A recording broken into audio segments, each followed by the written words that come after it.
So they're just going to impeach him? This is their only option?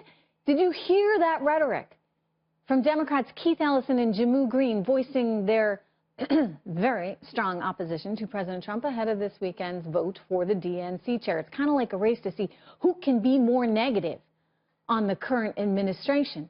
Well, is this, I ask, the message that liberals really want to send to our country right now? I mean, shouldn't you be encouraging people to vote for something rather than against something?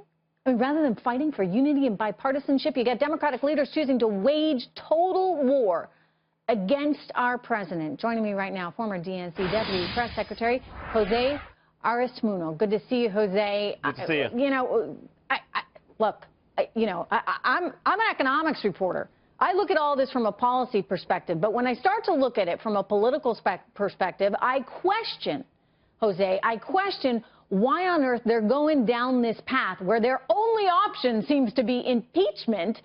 Why don't they actually want to see our economy growing again? Why don't they want to see job creation? Why don't they work with the administration and with other Republicans to get something done? Look, we want to create more jobs. We want to make sure that the economy continues to grow. But what we cannot allow is for President Trump to undermine American values. We are answering to the American people. Okay, where do you see him undermining values? I just want to ask, is this because, you know, the security issue? We played the soundbite before where he said, look, my priority is America and Americans, and I want to keep them safe first. Sure, but having a Muslim ban, that's un-American. It's not a Muslim ban. It's trying to deport 11 million immigrants that all they want to do is play allegiance to the American flag. That's un-American. So this is why they're here illegally, Jose. Trish, this is why millions of Americans, thousands of Americans are marching across. We saw it in the Women's March. We've seen it across town halls. Democrats and Republicans are demanding answers from Donald Trump. He can't keep governing like this. He can't. I want to probe these a little bit more because I don't think he's asking for anything that's terribly unreasonable here. He's asking about enforcing laws that are currently on the books. I mean, we have 11 million people here estimated illegally. They're here illegally in the first place. Now, wouldn't you rather see us reform our immigration laws so that we bring the good ones in and we get the bad ones out? Look, we need immigration reform. We can definitely agree on that, but try to deport 11 million people. Number one, it's unfeasible. Number two, he's not it's talking very about expensive. deporting 11 million people, though. He's talking about deporting people who are murderers, who molest children.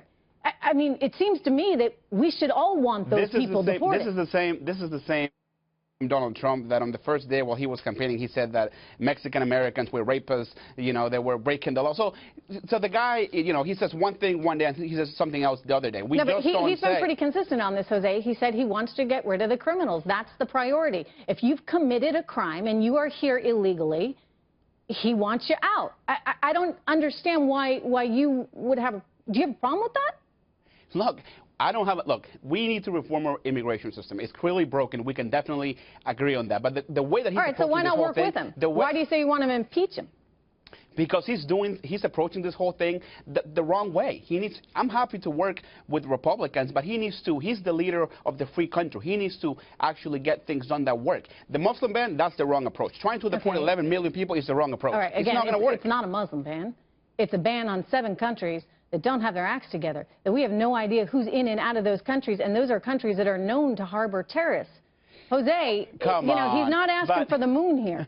But, you know, it happens to be that there's a few other countries that also potentially have terrorist ties, like Egypt and other countries, but he happens to have a bunch of hotels there, so there's a conflict of interest. There we go with the conspiracy theories. What I would tell you about some of those other countries, and Saudi Arabia is included in this, they do a better job, albeit, I hear you, they could do even better, but they do a better job than the likes of Syria at figuring out who's in and out and sharing that intelligence with us. This is primarily and precisely why President Obama also named these 7 same countries. I mean, Jose, I think, you know, fundamentally here, you should want the same thing as everyone else in that you want a secure country.